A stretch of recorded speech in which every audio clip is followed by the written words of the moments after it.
नमस्कार प्रेक्षकांनो, आजच्या भागामध्ये आपण बघूया. इथे आता कोर्टामध्ये तारीख असते.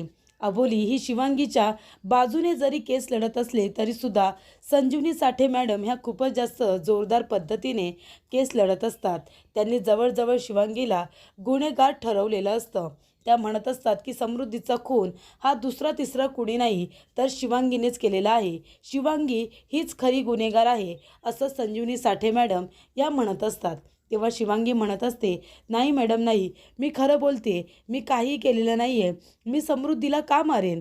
तेव्हा इकडे आता संजीवनी साठे म्हणत असतात, कारण तू वाघ आहेस, तुझा काहीतरी हेतू आहे. कितीतरी समृद्धी नावाच्या मुलींना तू ऑलरेडी मारलेला आहेस आणि तूच तूच त्या मुलीचा खून केला आहेस हे कोर्टामध्ये मी आत्ताच्या आत्ता सिद्ध करू शकते. माझ्याकडे तसा पुरावा आहे, तू खरी गुन्हेगार आहेस असं इकडे आता संजीवनी साठे मॅडम म्हणत असतात. तेव्हा अबोलीला ती गोष्ट आवडत नाही, कारण त्यांनी कुठलेही पुरावे, ठोस पुरावे कोर्टामध्ये सादर केलेले नसतात, ज्याच्यावरून हे सिद्ध होईल की शिवांगीनेच समृद्धीचा खून केलेला आहे किंवा इतर मुलींचा खून केलेला आहे. तेव्हा अबोली म्हणत असते की मेलॉर्ड, शिवांगी मॅडम जबरदस्तीने शिवांगीला गुन्हा कबूल करायला सांगतायत. तसं होणार नाही. त्यांच्याकडे असा कुठला पुरावा आहे का ज्याच्यावरून हे सिद्ध होईल की तिने समृद्धीचा खून केला आहे? असा काही तुमच्याकडे ठोस पुरावा आहे का? मग तुम्ही माझ्या अशिलावरती अशी जबरदस्ती करू शकत नाही आणि कुठलेही पुरावे न देता तिला गुन्हेगारसुद्धा तुम्ही ठरवू शकत नाही. तेव्हा इकडे आता संजीवनी साठे मॅडम म्हणत असतात की बरं ठीक आहे, माझ्याकडे पुरावा नाही आहे, पण तुझ्याकडे असा कुठला ठोस पुरावा आहे का जो कोर्टामध्ये सादर केल्यानंतर हे सिद्ध होऊ शकतं की शिवांगी ही गुन्हेगार नाही आहे? असा आहे का तुझ्याकडे कुठला तरी ठोस पुरावा ज्याच्यावरून तू शिवांगीला निर्दोष सिद्ध करू शकतेस आत्ताच्या आत्ता? तेव्हा अबोली म्हणते, जज साहेब, जरी माझ्याकडे आत्ता पुरावा नाही आहे, पण मी पुरावे गोळा करते आणि लवकरच ते मी कोर्टामध्ये सादरसुद्धा करेन की शिवांगी खरी गुन्हेगार नाही आहे, ती वाघ नाही आहे. तेव्हा इकडे संजीवनी मॅडम म्हणत असतात की अबोली मॅडम, तुम्ही कधीपासून कोर्टामध्ये हेच बोलताय की तुम्ही लवकरात लवकर पुरावे गोळा कराल म्हणून, पण कधीपर्यंत तुम्ही पुरावे गोळा करणार आहात?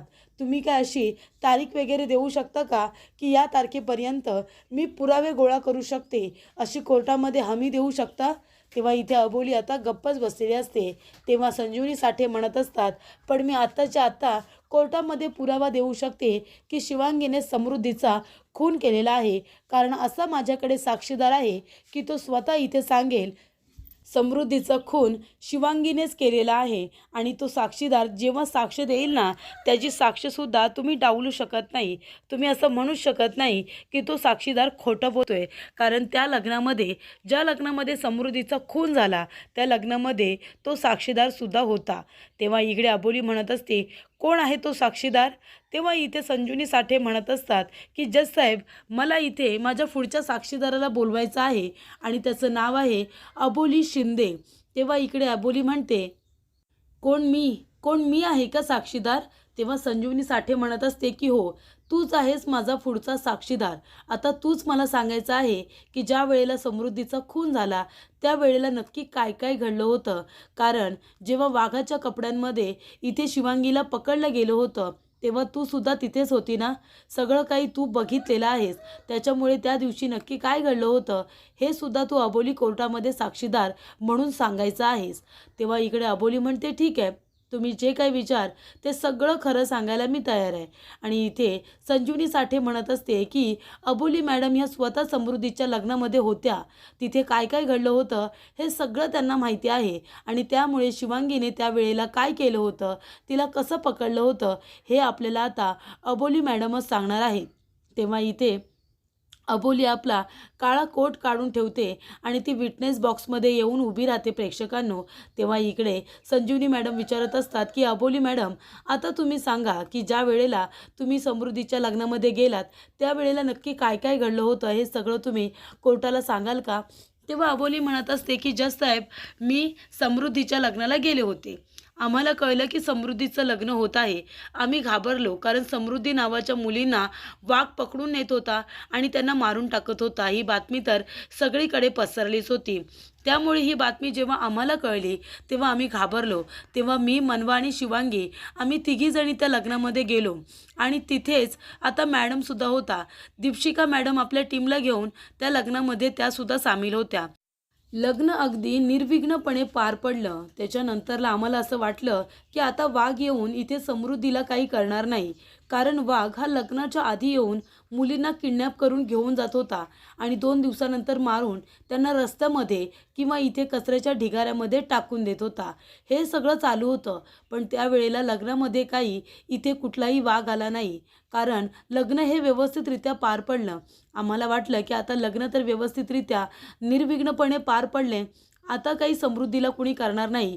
पण त्याच्यानंतरला मी आणि मनवा आम्ही दोघीजणी समृद्धीला भेटायला गेलो आणि तिथे आता शिवांगीचं डोकं दुखत होतं म्हणून ती स्टेजवरती आली नाही. पण ती गायब झाली होती.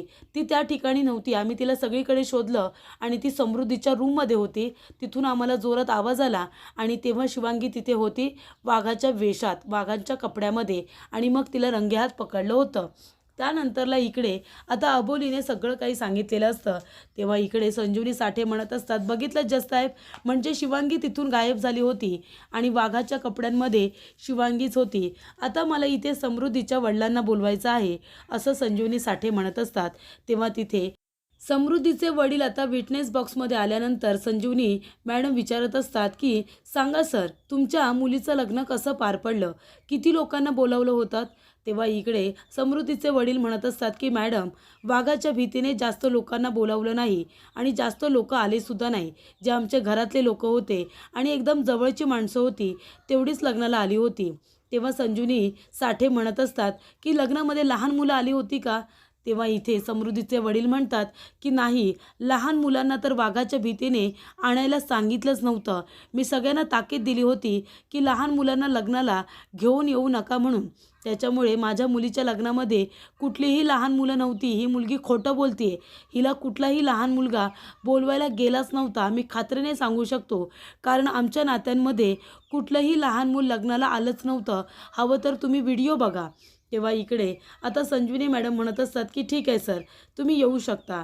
तेव्हा संजीवनी साठे म्हणत असतात की बघितलं तुम्ही जज साहेब, म्हणजे त्या लग्नामध्ये कुठलंही लहान मूल आलंच नव्हतं. मग शिवांगीला बोलवण्यासाठी कुठलं लहान मूल आलेलं तुम्ही सांगा बरं. याचाच अर्थ शिवांगी खोटं बोलते. स्वतःचा गुन्हा लपून ठेवण्यासाठी ती खोटं बोलते, स्वतःला वाचवण्यासाठी. पण खरी गुन्हेगार ही शिवांगीच आहे. तिने समृद्धीचा खून केला आहे आणि तिनेच कितीतरी जजच्या मुलीचे आणि समृद्धी नावाच्या मुलींचे खून केलेले आहेत. कारण ती खरी वाघ आहे, ती खरी सिरियल किलर आहे असं इथे संजीवनी मॅडम म्हणत असतात. तेव्हा इथे संजीवनी मॅडम म्हणत असतात की मला तुम्हाला घडलेला सगळा प्रकार सांगायचा आहे जज साहेब. म्हणजे ज्या वेळेला समृद्धीचं लग्न होतं त्यावेळेला अबोली मॅडम आणि मनवा दोघीजणी तिथे गेला. शिवांगी कशासाठी तिथे गेली होती मला माहिती नाही आहे. पण ती तिथे गेली होती तो मुद्दा तुम्ही बाजूला ठेवा. ती त्यांच्याबरोबर गेली असेल. पण त्यानंतरला लग्न व्यवस्थित पार पडलं. त्यानंतर अबोली आणि मनवा दोघीजणी समृद्धीला भेटायला स्टेजवरती गेल्या आणि तेवढ्यातच शिवांगी बरोबर तिथून गायब झाली. कुठलंही लहान मूल तिला बोलवायला आलं नव्हतं. पण तरीसुद्धा ती तिथे गेली.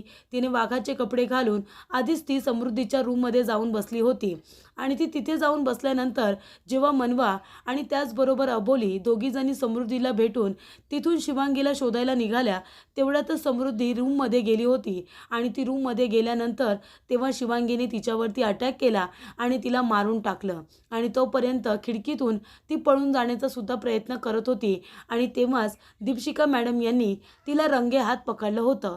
हे सगळं असं घडलं असेल जज साहेब असं आता संजीवनी मॅडम म्हणत असतात. तेव्हा इकडे आता संजीवनी मॅडम जे काही बोलतात तेव्हा अबोली म्हणते की नाही, शिवांगीने काही केलेलं नाही आहे. शिवांगीसुद्धा तेच म्हणत असते की नाही, मी खरंच त्या मुलीचा खून नाही केला आहे, मी कुणाचाही खून केलेला नाही आहे. तेव्हा इकडे संजीवनी मॅडम म्हणत असतात आणि हे सुद्धा मला सिद्ध करण्यासाठी माझ्याकडे एक पुरावा आहे जो मी कोर्टामध्ये आता सिद्ध करू शकते. तो व्हिडिओ बघितल्यानंतर तुमच्या लक्षात येईल की इथे शिवांगी स्वतःहून चालत त्या रूममध्ये गेले की कुणीतरी तिच्या डोक्यामध्ये मारून तिला बेशुद्ध करून तिला त्या रूममध्ये घेऊन गेले. हे सुद्धा तुम्हाला आत्ताच्या आत्ता कळेल. तेव्हा इकडे संजीवनी साठे यांनी मोबाईलमध्ये जो व्हिडिओ असतो तो जज साहेबांना दाखवलेला असतो, ज्याच्यामध्ये एक मुलगा व्हिडिओ करत असतो आणि त्याच्यामध्ये आता शिवांगीसारखी मुलगी पाठमोऱ्या त्या रूममध्ये जात असते, ज्या रूममध्ये समृद्धीला मारलेलं असतं आणि त्याच रूममध्ये शिवांगीसारखी मुलगी आता जात असते. पण त्याच्यामध्ये शिवांगीचा चेहरा दिसत नसतो, पण तिने जसा ड्रेस घातलाय तसा ड्रेस आणि तिने घातलेली वेणी अशी बरोबर मागून शिवांगीच ती मुलगी दिसत असते. त्यामुळे इथे आता संजीवनी साठे म्हणत असतात की ही शिवांगीच आहे, तिच्या डोक्यामध्ये अजिबात मारलेलं नाही आहे, कारण ज्या वेळेला तिला इथे अरेस्ट केलं होतं तेव्हा तिची तपासणी करण्यात आली होती आणि त्या मेडिकल रिपोर्टमध्ये कुठेही तिच्या डोक्याला मार लागलाय असं आलेलं नाही आहे. म्हणजे ती खोटं बोलली की तिच्या डोक्यामध्ये मार लागला होता. जर खरोखर तिच्या डोक्याला लागलं असतं तर मेडिकल रिपोर्टमध्ये ते आलं असतं ना की तिच्या डोक्याला लागलंय म्हणून, की रक्त आलं किंवा टेंगूळ आलं, असं काही झालेलं नाही आहे. हे स्पष्ट होतं जज साहेब की शिवांगी स्वतःला वाचवण्यासाठी सरळ सरळ खोटं बोलते. म्हणजे अबोली मॅडम एका गुन्हेगाराची केस लढतायत असं म्हणायला हरकत नाही, असं सुद्धा संजीवनी मॅडम म्हणतात. तर शिवांगीच मूळ गुन्हेगार आहे. तिने समृद्धीचा खून केलाय आणि तिनेच कित्येक समृद्धीचे खून केलेले आहेत. तेव्हा तिला कठोरातली कठोर शिक्षासुद्धा व्हायला पाहिजे, असं संजीवनी मॅडम म्हणतात. तेव्हा इकडे आता संजीवनी म्हणत असते की अबोली मॅडम याच्यावरती तुम्हाला काही बोलायचं आहे का? लग्नामध्ये कुठलाही लहान मुलगा आला नव्हता, त्याने शिवांगीला बोलावलं नव्हतं, कुणीही तिच्या डोक्यामध्ये काही मारलं नव्हतं. कारण जर थोडं तरी मारलं असतं तरीसुद्धा रिपोर्टमध्ये जरा तरी यायला हवं होतं, तपासणीमध्ये तर काहीच आलेलं नाही आहे. याचाच अर्थ काय होतो की इथे शिवांगी सरळ सरळ खोटं बोलते, हाच त्याचा अर्थ होतो की नाही? तेव्हा इकडे आता जज साहेब म्हणत असतात की हे सगळे व्हिडिओ वगैरे बघितल्यानंतर संजीवनी साठे यांनी जे काही पुरावे सादर केले त्याच्यामुळे या केसला एक वळण मिळालेलं आहे. एक वेगळं वळण या केसला आल्यामुळे आता पोलिसांनी लवकरात लवकर याची तपासणी करावी की काय खरं आणि काय खोटं आहे आणि त्याच्यानंतरच पुढच्या तारखेला आता सुनावणी दिली जाईल. पुढच्या तारखेला योग्य तो न्याय केला जाईल असं जजसाहेब म्हणतात आणि मग ते निघून जातात. त्यानंतरला इकडे संजीवनी साठे म्हणत असतात की अबोली मग काय म्हणायचं आहे तर तुला याच्यावरती? तेव्हा इथे जाता जाता शिवांगी म्हणत असते की अबोली मी खोटं बोलत नाही आहे, मी खरंच काही केलेलं नाही आहे, मी समृद्धीला मारलेलं सुद्धा नाही आहे. तेव्हा हवालदार मॅडम, सावत मॅडम आता शिवांगीला तिथून घेऊन जातात. तेव्हा संजीवनी म्हणत असते अगं अबोली आता तरी डोळे उघड आणि बघ, ती शिवांगी तुझ्याजवळ खोटं बोलते. तिने तुला अर्धी माहिती खोटी सांगितली. तुला माहिती आहे तिला कुठलाही लहान मुलगा बोलवायला आला नव्हता, तिच्या डोक्यात लागलं नव्हतं, ती स्वतः तिथपर्यंत चालत गेली होती. या व्हिडिओमध्ये तुम्ही बघितलंत ना?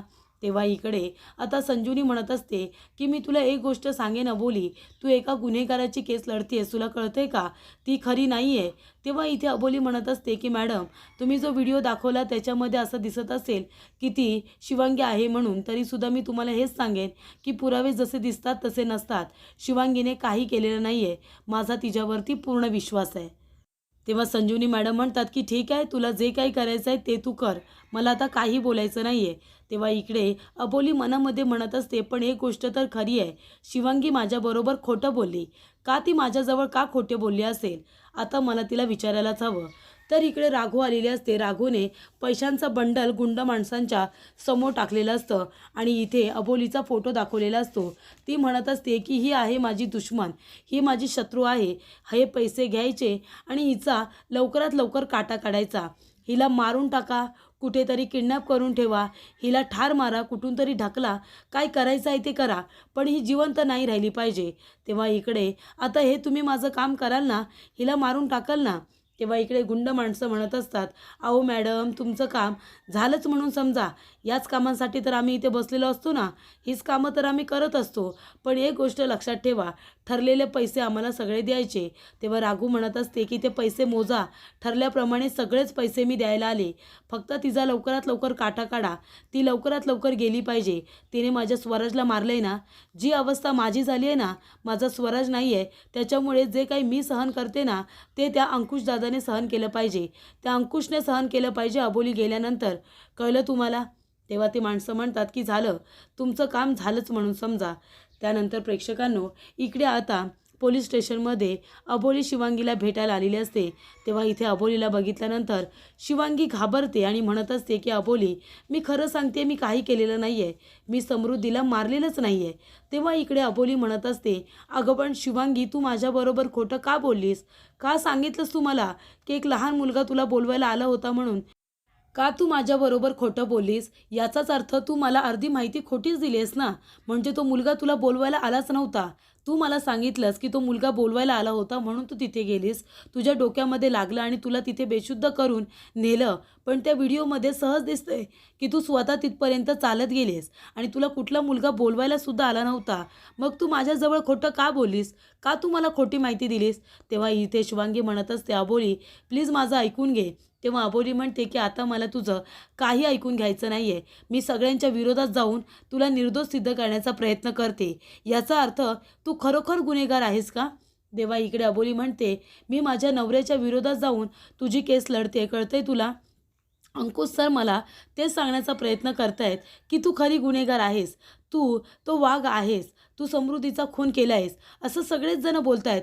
फक्त मी सगळ्यांचा विरोध पत्करून तुझी केस लढते, तुला निर्दोष सिद्ध करण्यासाठी प्रयत्न करते आणि तू माझ्याबरोबरच खोटं बोललीस.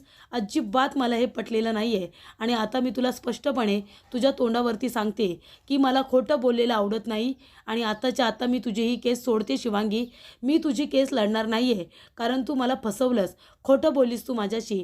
मला अर्धवट माहिती सांगितलीस. सगळ्यांचा विरोध पत्करून मी यासाठी तुझी केस लढते आहे का की तू मला फसवावंस, तू माझी फसवणूक करावीस? नाही ना. पण आता मी तुझी केसच लढणार नाही आहे. तुला जे काही करायचं आहे ते तू कर. तुम्हाला का आधीच ही माहिती सांगितली नाहीस? त्या लग्नामध्ये जर कुठली लहान मुलंच आली नव्हती तर तुला बोलवायला लहान मुलगा कुठून आला होता? जाऊ दे, मला तुझी केस लढायची नाही आहे, मी जाते. तेव्हा इकडे शिवांगी म्हणत असते, अबोली प्लीज प्लीज प्लीज अबोली थांब. हे बघ, मी मान्य करते की मी खोटं बोलले. ही एक गोष्ट मी तुला खोटी सांगितली की लहान मुलगा मला बोलवायला आला होता आणि माझ्या डोक्यात मारलं. मी एवढंच खोटं बोलले अबोली, बाकीचं मी काहीही खोटं बोललेलं नाही आहे. खरंच मी त्या मुलीला मारलेलं नाही आहे. मी कुठल्याच मुलीला मारलेलं नाही आहे अबोली. मी खोटं का बोलेन आणि मी त्या मुलीला का मारेन तू मला सांग ना. मी खरंच सांगते, मी तुझ्याबरोबर त्या लग्नात आले होते पण माझं डोकं दुखत होतं. मी कशी तिथे गेले मला काही आठवत नाही आहे. मला आधीच बरं वाटत नव्हतं गं. मी कशी गेले, पुढचं सगळं काय घडलं मला खरंच काही माहिती नाही आहे. प्लीज माझ्यावरती विश्वास ठेव. मी एक खोटं बोलले की तो लहान मुलगा मला बोलवायला आला होता, माझ्या डोक्यामध्ये मारलं. ते खोटं बोललं मी मान्य करते. पण मी बाकीचं सगळं खरं बोलले अबोली.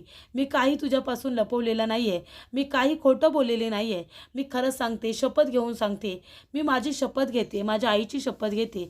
मी खरंच सांगते, मी त्या समृद्धीचा खून केलेला नाही आहे. संजीवनी मॅडम म्हणतायत तसं मी काही केलेलं नाही आहे. मी तुझ्यापासून ही गोष्ट लपवली की तो लहान मुलगा मला बोलवायला आला नव्हता. पण मी काय करू, मी घाबरले होते. या प्रकरणामध्ये मी विनाकारण अडकते की काय असं मला वाटलं होतं. प्लीज विश्वास ठेव. तेव्हा इकडे अबोली आता तिथून निघून येते कारण तिला कुणावरती विश्वास ठेवायचा कुणावरती नाही तिला आता काही कळतच नसतं. तीसुद्धा पूर्णपणे टेन्शनमध्ये आलेली असते. तीसुद्धा पूर्णपणे आता इथे ब्लँक झालेली असते. तेव्हा इकडे अबोली आता घरी जायला निघालेली असते. तेव्हा राघूने ज्या लोकांना सुपारी दिलेली असते ते लोक सगळेजण अबोलीचा पाठलाग करत असतात. इथे अबोलीला बेशुद्ध करून किडनॅप करण्यासाठी एक रुमाल बाहेर काढलेली असते आणि तिच्यावरती बेशुद्ध करण्याचं औषधसुद्धा टाकलेलं असतं आणि ते सगळेजण कंडी करून अबोलीचा किडनॅप करणारच असतात. तेवढ्यातच तिथे अगदी देवाच्या दयेने अंकुश आलेला असतो आणि अंकुश आल्यानंतर सगळे गुंड आता घाबरतात. सगळे गुंड आजूबाजूने निघून जातात. तेव्हा अबोली म्हणते की सर, मला कळलं की तुमचं पोलीस स्टेशनमध्ये काहीतरी काम आहे आणि म्हणून मी एकटी घरी चालले होते. तेव्हा अंकुश म्हणतो, हो माझं काम होतं पण ते काम झालेलं आहे. चल आता आपण दोघेजण सोबतच जाऊया, चालेल ना? तेव्हा अबोली म्हणते, हो सर चला ना जाऊया. तेव्हा अंकुश आणि अबोली दोघेजण घरी आता यायला निघतात. तेव्हा इथे अंकुश आल्यामुळे अबोली किडनॅप होता होता वाचलेली असते. त्याचबरोबर इथे आता राघू स्वराजचं दुःख विसरून लहान मुलांबरोबर खेळत असते, बागडत असते, हसत असते. तेव्हा मनवा तिच्याकडे बघते आणि म्हणत असते की ही राघू इतकी शांत कशी आहे, इतकी नॉर्मल कशी काय झाली? कालपर्यंत अख्खी चाळ तिने डोक्यावरती घेतली होती आणि इतकी हसते आणि आता खेळते सुद्धा. त्यानंतरला अंकुश आणि अबोली दोघेजण आता घरी आलेले असतात. तेव्हा इकडे आता अंकुश अबोली दोघेजणं गाडीवरती येताना बघितल्यानंतर इथे राघूला खूप मोठा धक्का बसतो. कारण राघूने इथे आता पैसे दिलेले असतात गुंड लोकांना अबोलीला किडनॅप करण्यासाठी, तिला मारण्यासाठी, आणि अबोली तिथे सुखरूप आलेली असते. तेव्हा राघू म्हणते, ही अबोली घरी कशी काय? त्या लोकांनी सांगितलेलं काम केलं नाही वाटतं. तर पुढील भागामध्ये आपण बघूया. इथे आता संजीवनी साठे मॅडम म्हणत असतात की शिवांगीनेच खून केलेला आहे. तू बघितलं नाहीस का त्या व्हिडिओमध्ये ती मुलगी जाते म्हणून त्या रूमच्या दिशेने? तेव्हा इकडे आता अबोली म्हणत असते की मॅडम, तुम्ही म्हणताय की ती शिवांगी आहे, अहो पण पाठवून जी मुलगी फक्त तिच्यासारखा ड्रेस घातला आणि वेणी घातली म्हणून काय तुम्ही तिला गुन्हेगार इथे आता सांगणार आहात का? तुम्ही त्या मुलीचा चेहरा बघितलात, मग कशावरून तुम्ही बोलताय की ती शिवांगीच आहे? तिथं पाठमोरे आहे ना, तिची फक्त पाठण दिसते, तिचा चेहरा तर दिसतच नाही आहे. मग तुम्ही हे सिद्ध करू शकता का की ती शिवांगीच आहे म्हणून? असं अबोली संजीवनी साठे यांना